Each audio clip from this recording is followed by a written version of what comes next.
Ta maison te parle.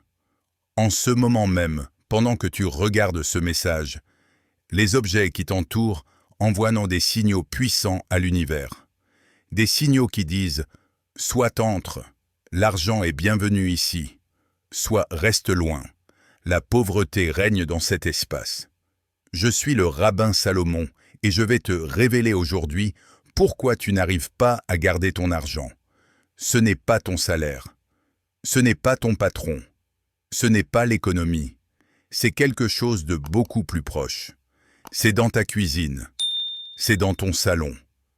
C'est dans ta poche en ce moment. Pendant 40 ans, j'ai étudié la Kabbale et le Zohar. J'ai conseillé des centaines de familles qui luttaient financièrement. Et à chaque fois, à chaque visite dans leur maison, je voyais la même chose. Des bloqueurs énergétiques ou des objets qui repoussent physiquement l'abondance divine. Le Zohar enseigne quelque chose de fondamental. La Shekinah, la présence divine qui transporte toutes les bénédictions, ne peut pas résider dans un lieu de tohu, de chaos ou de pégame, de défaut. Ce n'est pas symbolique, c'est littéral. Ta maison est un Mikdash Me'at, un sanctuaire miniature. Et si ce sanctuaire est rempli de brisures, de mort ou de désordre, la haute fréquence de la richesse divine ne peut tout simplement pas entrer. Aujourd'hui, je vais identifier 3 types d'objets spécifiques qui agissent comme des aimants à pauvreté dans ta maison. Si tu as ces objets chez toi maintenant, tu repousses littéralement l'argent que tu essayes d'attirer. Peu importe la valeur sentimentale. Peu importe si c'était un cadeau. Si tu veux vraiment changer ta réalité financière, ils doivent partir aujourd'hui. À la fin de ce message, tu vas prendre un sac poubelle et tu vas reprendre le contrôle de ton territoire énergétique. Laisse-moi te poser une question simple. Pourquoi Dieu se soucierait-il de tes assiettes? Pourquoi se préoccuperait-il de l'état de ton portefeuille? Parce que le monde physique que tu vois est un miroir parfait du monde spirituel invisible. Dans la Torah, quand Dieu a ordonné à Moïse de construire le tabernacle, le Mishkan, il n'a pas dit « construis ce que tu veux ». Il a donné des plans extrêmement précis. De l'or pur ici, de l'argent brillant là, du bois d'acacia spécifique, pas de pierre cassée, pas d'imperfection visible. Tout devait être parfait. Pourquoi cette exigence de perfection? Parce que la sainteté, la Kedusha, exige la perfection. La sainteté est une énergie vibratoire extrêmement haute. C'est comme de l'électricité à très haute tension. Si tu essaies de canaliser une énergie haute fréquence à travers un fil cassé, que va-t-il se passer? Court-circuit, feu, destruction. Ta maison fonctionne exactement de la même manière. Si ton sanctuaire personnel est rempli d'objets cassés, d'énergie morte ou de chaos, la haute tension de la richesse divine ne peut pas entrer. Elle rebondit sur les murs. Elle est repoussée. Ce n'est pas que la bénédiction n'arrive pas vers toi, c'est qu'elle n'a nulle part où atterrir dans ton espace. Alors quels sont concrètement ces bloqueurs invisibles? Le premier objet à éliminer immédiatement, les réceptacles cassés. Je veux que tu fasses quelque chose maintenant. Va directement à ton placard de cuisine. Ouvre les portes. Regarde attentivement. As-tu une tasse préférée avec un petit éclat sur le bord? As-tu une assiette avec une fissure visible? As-tu un miroir quelque part avec une fracture dans le coin? Jette-les tous aujourd'hui même. Dans la loi juive, la halakha, il existe une règle très stricte concernant la coupe de kiddush. C'est la coupe spéciale que nous utilisons pour bénir le vin le Shabbat. La loi dit explicitement, si la coupe est ébréchée, même un tout petit peu, elle est passule, invalide. Tu ne peux absolument pas l'utiliser pour faire une bénédiction divine. Pourquoi? Parce qu'une bénédiction ne peut jamais reposer sur quelque chose de cassé ou d'imparfait. L'énergie ne peut pas être contenue dans un conteneur troué. Quand tu bois ton café du matin dans une tasse ébréchée, tu ne fais pas juste boire du café. Tu t'engages dans un rituel quotidien de conscience de pauvreté. Pense à la psychologie subtile mais puissante. Chaque fois que tu portes cette tasse à tes lèvres, ton subconscient voit cet éclat. Il enregistre cassé. Il enregistre imparfait. Il enregistre. Je ne peux même pas me permettre d'acheter une nouvelle tasse à 5 €. Tu te programmes en microdose quotidienne avec le sentiment profond de manque. Chaque matin, tu envoies un message à ton âme. Je suis prêt à tolérer la cassure dans ma vie. Je suis prêt à me contenter de moins que la perfection. Et voici le principe universel. La façon dont tu fais une petite chose est la façon dont tu fais toutes les choses. Si tu tolères une tasse cassée sans la remplacer, tu toléreras aussi un contrat d'affaires cassé. Tu toléreras une relation cassée. Tu toléreras un compte bancaire cassé. Les kabbalistes enseignent que Klishavour, un réceptacle cassé, laisse fuir la lumière divine. Imagine que tu verses de l'eau dans un verre fissuré. L'eau fuit par la fissure. Tu peux verser et verser, mais le verre ne se remplit jamais complètement. C'est exactement ce qui se passe avec ton argent. Tu travailles dur, tu gagnes de l'argent. Et puis soudainement, une facture inattendue arrive et emporte tout. Une urgence médicale, une réparation de voiture, un problème fiscal. C'est la fuite spirituelle. La fuite physique dans ta tasse cassée manifeste la fuite spirituelle dans tes finances. J'entends déjà ton objection. Mais Rabbin, cette tasse était un cadeau précieux de ma grand-mère décédée. Mais Rabbin, c'est juste un tout petit éclat presque invisible. Écoute-moi bien. Nous honorons vraiment la mémoire de ta grand-mère en vivant une vie de plénitude et de prospérité, pas en accumulant des déchets cassés au nom du sentimentalisme. Si l'objet est cassé, l'énergie qu'il porte est cassée. Point final. Si tu penses être trop pauvre pour acheter une nouvelle tasse à 5 €, alors tu es définitivement trop pauvre pour garder l'ancienne. Parce que cette vieille tasse cassée te coûte des millions en opportunités perdues et en énergie bloquée. La richesse véritable est une énergie de plénitude, de Schleimut. Elle est naturellement attirée par les choses complètes, entières, parfaites. Elle fuit les choses cassées, brisées, fissurées. Parcours ta maison maintenant avec une intention claire. Si c'est fissuré, si c'est ébréché, si c'est recollé avec de la colle, ça part aujourd'hui sans exception. Et tu déclares à l'univers entier: je n'accepte désormais que la plénitude dans ma vie. Plus jamais la cassure. Quand tu achètes cette nouvelle tasse parfaite, même si elle coûte seulement 2 €, tu bois ensuite dans un réceptacle de dignité. Et la dignité personnelle est la fréquence vibratoire exacte de la royauté et de la richesse. Le deuxième objet à éliminer absolument, les symboles de mort.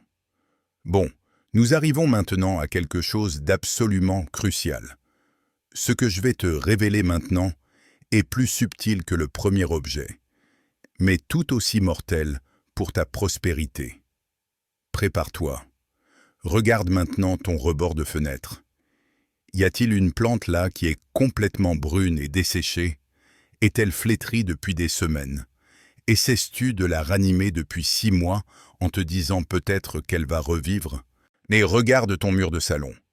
Y a-t-il une horloge qui a arrêté de bouger il y a 3 ans et que tu n'as jamais pris le temps de réparer? Débarrasse-toi de tout ça immédiatement. Dieu a un nom spécifique dans la Torah.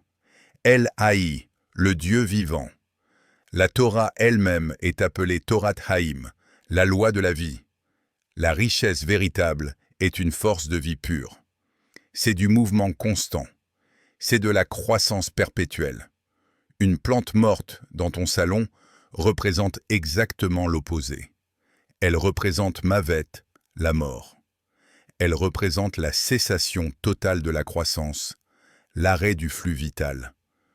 Quand tu gardes consciemment une plante morte dans ton espace de vie, tu dresses littéralement un petit sanctuaire à l'échec. Tu envoies un message constant à tes yeux et à ton subconscient. Regarde bien, c'est ce qui se passe dans cette maison, où les choses meurent ici et ne revivent jamais. Et les fleurs séchées que beaucoup pensent jolies et décoratives, elles ne le sont absolument pas d'un point de vue énergétique. Ce sont des cadavres végétaux. Ce sont des vies momifiées et figées. Elles portent l'énergie lourde du passé mort. Tu veux que ton argent soit actuel, frais, coulant. Tu veux ce qu'on appelle de la monnaie courante. Le mot courante signifie littéralement qui coule comme une rivière fraîche. Les fleurs séchées et les plantes mortes sont de l'eau stagnante et putride. Elles attirent ce que le Zohar appelle Ruah Ra'a, l'esprit négatif stagnant. Et l'horloge arrêtée, c'est peut-être le pire coupable de tous. On dit que le temps, c'est de l'argent. Le temps est la monnaie la plus précieuse de ta vie. Quand une horloge s'arrête de fonctionner et reste accrochée au mur, elle symbolise puissamment que le temps est écoulé, que le progrès est impossible, que tu es coincé. Subconsciemment, chaque fois que tu passes devant une horloge arrêtée, ton cerveau enregistre un sentiment d'être coincé dans le temps. Un sentiment que le progrès vers l'avant est impossible. Si tu peux mettre une nouvelle pile dedans, fais-le aujourd'hui même. Si le mécanisme est cassé de façon irréparable, jette cette horloge. Ne vis plus jamais dans une maison où le temps est symboliquement figé.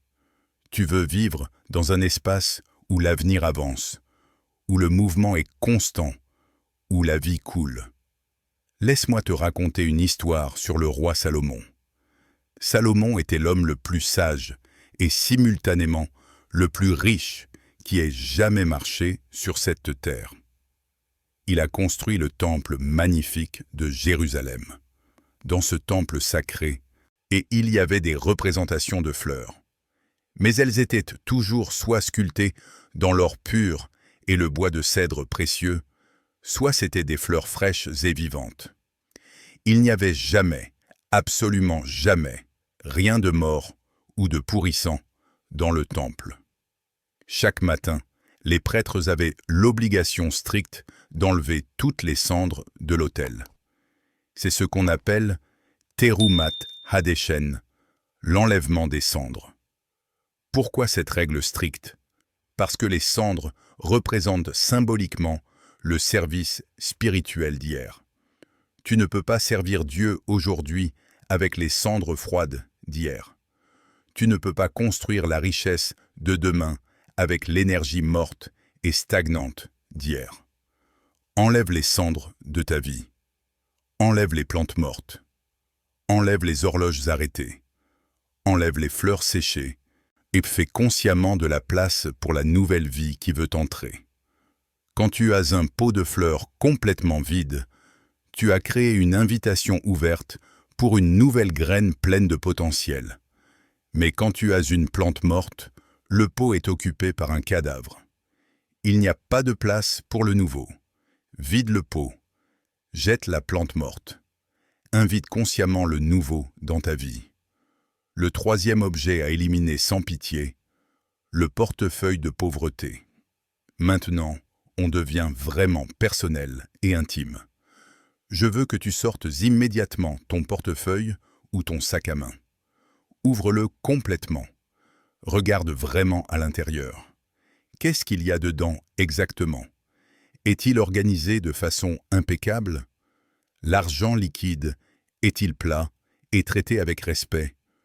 Ou est-il bourré de vieux tickets de caisse de 2019? Y a-t-il un emballage de chewing-gum froissé coincé dans un coin? Les billets sont-ils froissés et chiffonnés comme de simples déchets?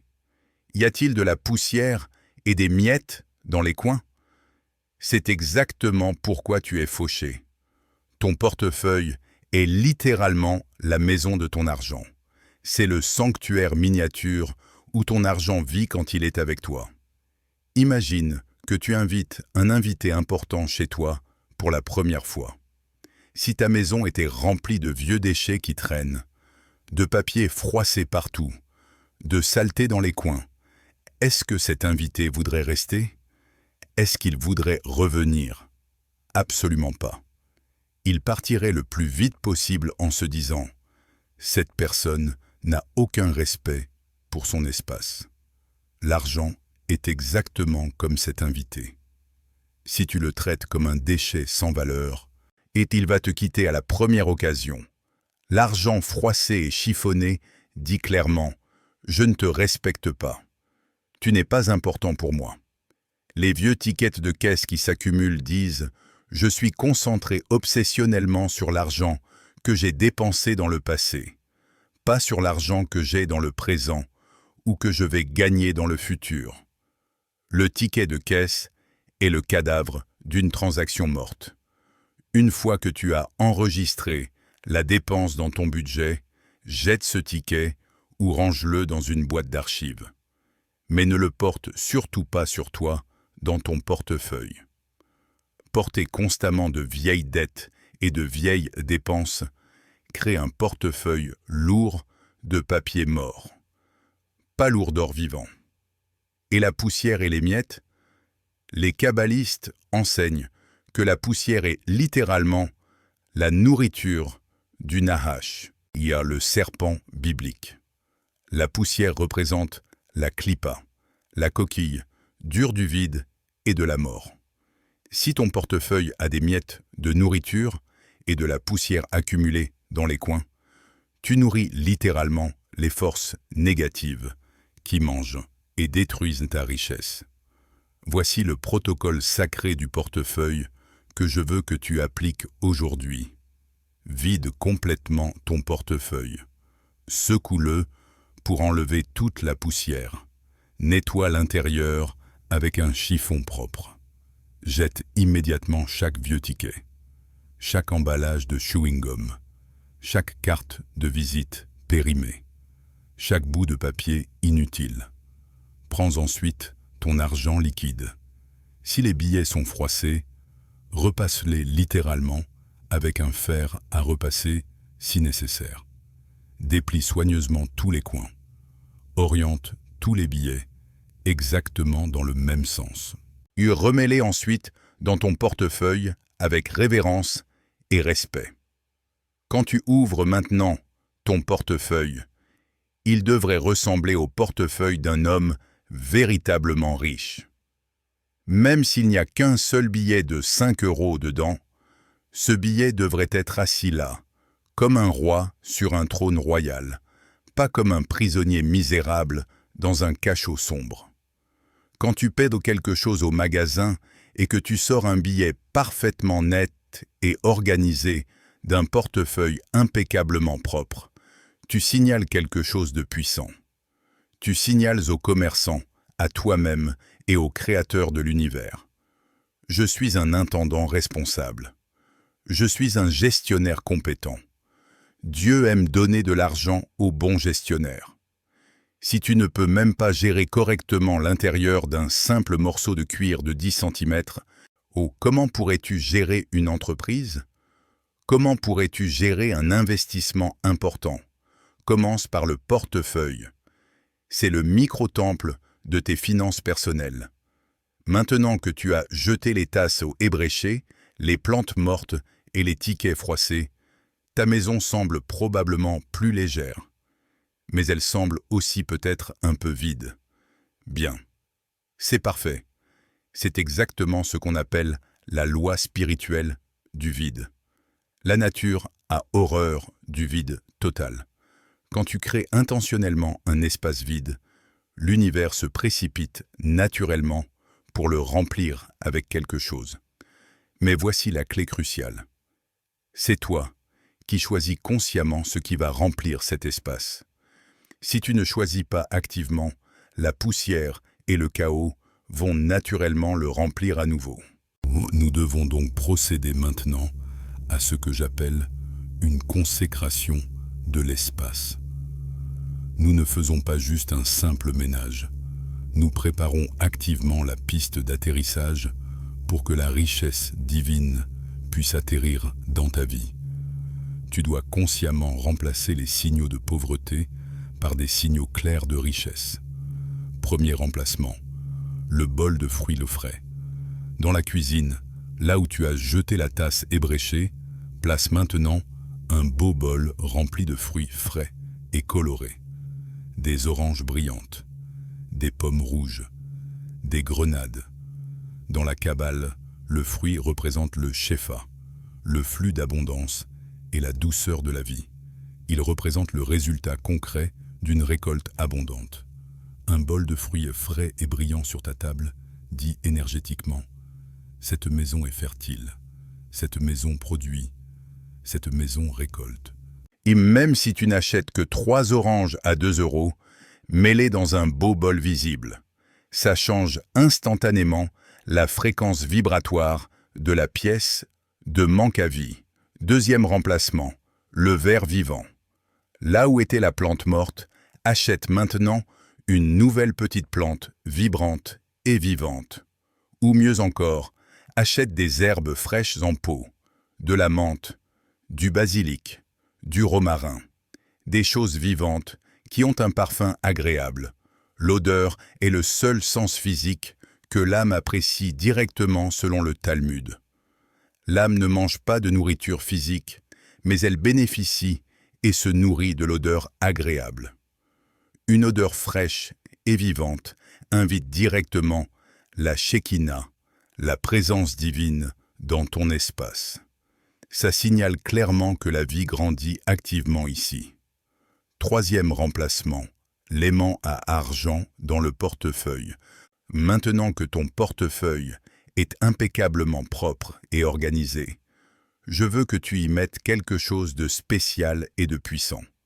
Garde un billet de valeur, peut-être 50 ou 100 €, ou la plus haute coupure que tu peux te permettre, caché dans une poche secrète de ton portefeuille. Ce billet n'est pas pour dépenser. C'est une graine spirituelle.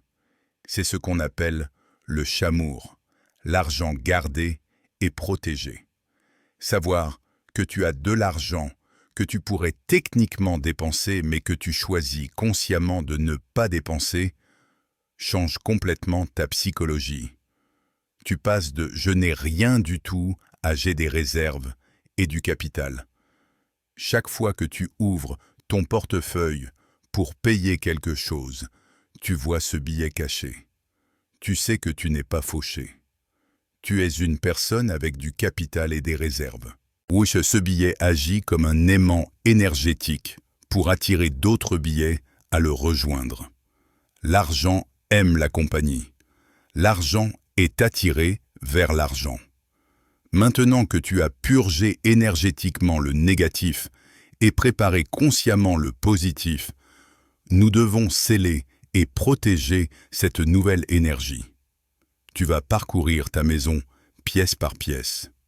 Ouvre toutes les fenêtres. Laisse sortir l'ancien air stagnant. Laisse entrer la nouvelle brise fraîche. Et tu vas prononcer une déclaration simple mais puissante dans chaque pièce. Tu vas reprendre la domination spirituelle sur ton espace de vie. Les mots ont un pouvoir créateur réel. Tiens-toi debout au centre de ton salon. Tiens-toi au centre de ta cuisine. Tiens-toi au centre de ta chambre à coucher. Et dis ceci à voix haute, avec intention. Maître de l'univers, j'ai dégagé le chaos de cet espace sacré. J'ai enlevé tous les réceptacles cassés.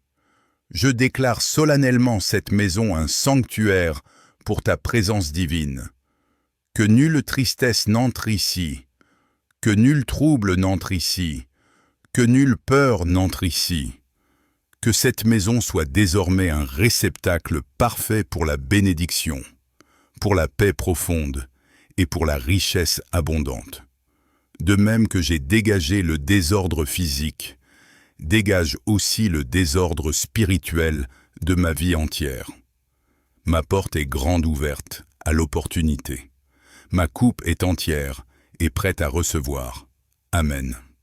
Ne sous-estime jamais la puissance réelle de ce travail physique et spirituel. Certains diront, Rabbin Salomon, c'est juste de la superstition. C'est du feng shui à la mode. Ça n'a aucune base scientifique. Non, c'est de l'architecture spirituelle pure. Et tu es l'architecte conscient de ta propre vie. Si tu construis une maison physique avec des murs tordus et des fenêtres cassées, ne sois pas du tout surpris quand le toit s'effondre sur ta tête. Si tu construis une vie avec des objets cassés et de l'énergie morte stagnante, ne sois pas surpris quand ton compte bancaire s'effondre aussi. Tu es en train de construire un palais pour ton âme. Traite-le comme un palais royal, et le roi de l'univers viendra le visiter et le bénir. Traite-le comme une décharge puante, et seules les forces négatives viendront. Voici mon défi direct pour toi aujourd'hui. Ne te contente pas de regarder ce message en hochant la tête. Ne le garde pas pour plus tard, quand tu auras le temps. Éteins ton téléphone dans exactement 5 minutes. Prends un grand sac poubelle noir et pars immédiatement à la chasse aux objets bloquants. Trouve l'éclat sur la tasse. Trouve la feuille morte qui pend. Trouve le vieux ticket. Sois absolument impitoyable dans cette purification. Chaque objet que tu jettes dans ce sac va te donner physiquement l'impression qu'un poids lourd s'enlève de ta poitrine. Tu vas sentir physiquement la pièce devenir plus légère et plus respirable. Et quand la pièce devient plus légère énergétiquement, ton esprit devient automatiquement plus clair. Et quand ton esprit est enfin clair et dégagé, tu peux enfin voir les opportunités que Dieu a placées juste devant ton visage, mais que tu ne voyais pas. La richesse n'est pas un ticket de loterie chanceux. La richesse est une fréquence vibratoire. Accorde ton antenne personnelle. Répare ton récepteur énergétique. Et nettoie ta maison physique. Le signal de l'abondance est diffusé 24 heures sur 24 et 7 jours sur 7 par l'univers. Maintenant, tu es enfin prêt à le capter clairement. Je suis le rabbin Salomon. Ton âme est le plan divin. Ta vie est la construction concrète. Maintenant, va chercher ce sac poubelle et commence ta transformation. Shalom.